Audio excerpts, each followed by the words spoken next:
Let's say good morning once again to Avery Johnson, our NBA analyst here. So yesterday, Avery, we were talking about hypotheticals, pros and cons, but now it's here, although the deadline's not exactly tomorrow. So my question to you is, and really it's about LeBron, how do you think he approaches this contract extension talk, given that he still technically has a year to get it done?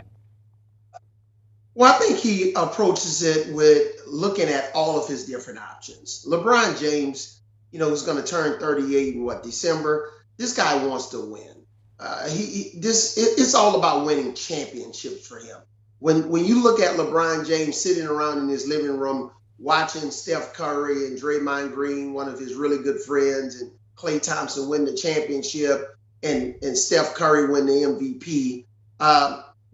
Obviously, LeBron James is not a jealous type of a person, but when he looks at that, he's not thinking about winning another MVP. Sure, he'll have a chance to break Kareem Abdul-Jabbar's scoring record this year, and that's going to be a phenomenal accomplishment. But he's about winning championships. So I think when he looks at this, he's going to look at it from a wide lens and think about, hey, I can sign this extension for another 2 years, $97 million, which will take his overall deal of 3 years, $141 million. And he can do the Kobe Bryant deal and play out his contract and retire a Laker with no problems.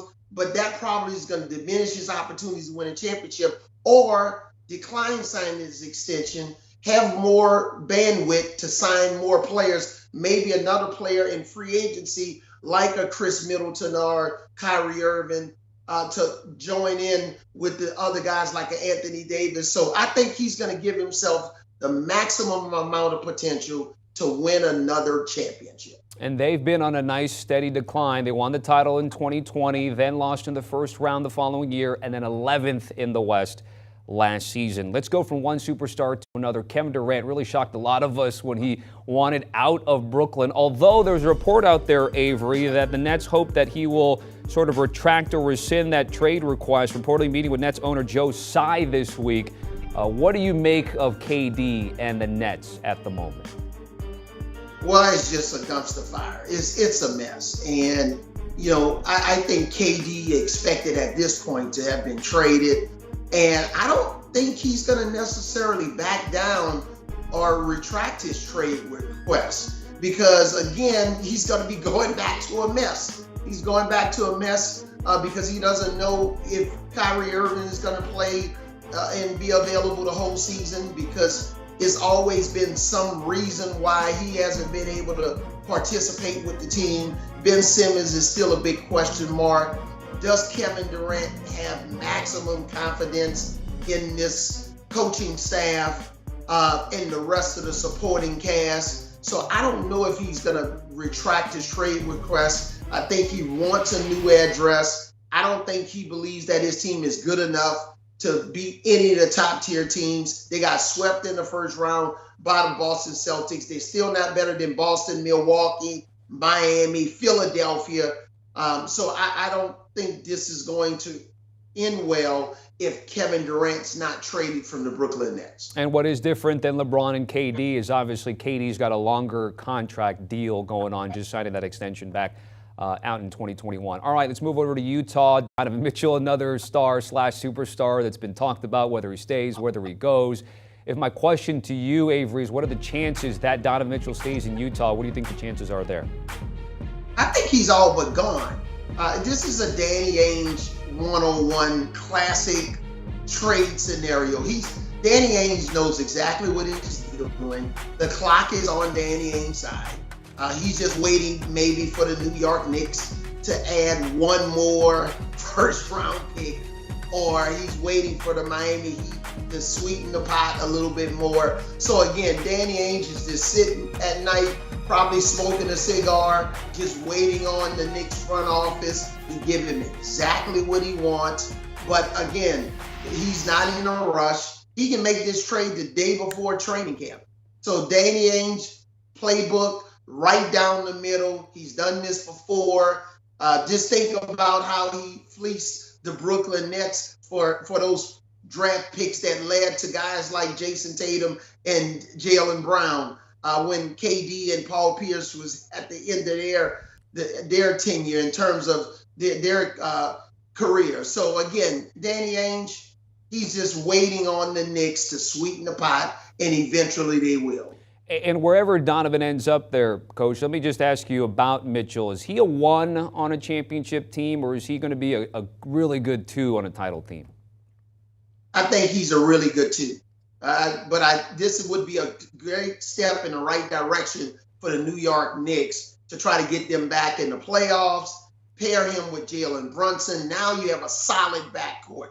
But every season, off season, they're going to have to get better and better in terms of free agency, rebuilding this team. But if you can pair Donovan Mitchell and Jalen Brunson, who's coming off of a magnificent year with the Dallas Mavericks, now you built your backcourt. You still hopefully don't have R.J. Barrett. Now you have to go and rebuild that front court a little bit more. Mitchell, the shot blocker, is pretty good. So this would be a step in the right direction for the New York Knicks and really energize their fan base. Let's finish up with some free agency conversation here. Restricted free agent Collin Sexton, which you know very well. All he's done in Cleveland is play well in his 4 seasons there, averaging 20 points per game, more than 3 assists per game. Now, the Cavs have reportedly offered him 3 years, $40 million, and he doesn't want that. He wants more money. What do you make of the situation surrounding him right now? Well, it's an offer that's below his market value, significant below. When you look at what he's done, obviously he got injured last year, but, this guy's a 20-point-a-game scorer. He's a two-way player. He's an improved decision maker. Again, he plays above the rim.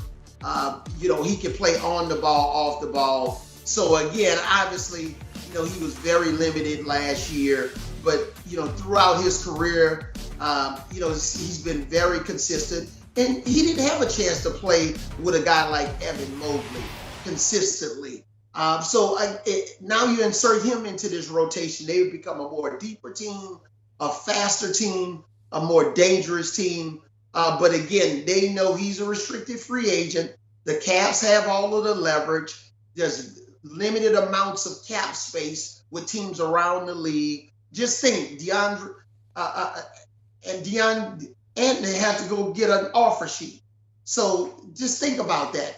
If Collin doesn't get an offer sheet, then he's going to be in trouble. DeAndre Ayton, excuse me. So again, if Collin Sexton is able to get an offer sheet, I expect the Cavs to match it or work out some sign and trade. But unless he gets an offer sheet, they'll continue to try to lowball him a little bit until they can come to an agreement. Yeah, that $13.3 million per year salary would be the 30th highest paid point guard, and he'd be behind Markelle Fultz and Tyus Jones, and I think almost everybody would take Collin over those two guys, with no disrespect, obviously, to those two.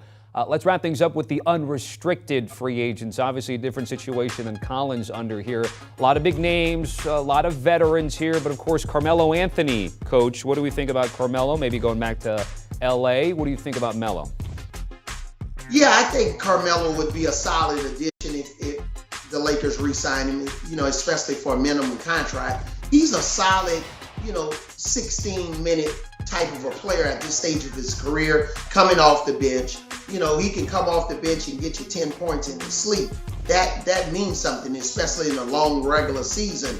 If you don't have to start Carmelo and overuse him, 38 minutes a game at this stage of his career. He can play the stretch 4. He can play some small 5 when you want to go really, really downside. So if the Lakers re-sign him and they don't have to overuse him, I think this would be a solid re-signing for the Lakers. An experienced guy, a guy that has a great relationship with LeBron James, very good team player at this stage of his career, and could be a benefit to some of the younger players on the team. Great stuff as always. Avery, certainly appreciate you joining us here on The Q. Avery Johnson dropping the knowledge here when we're talking some hoops.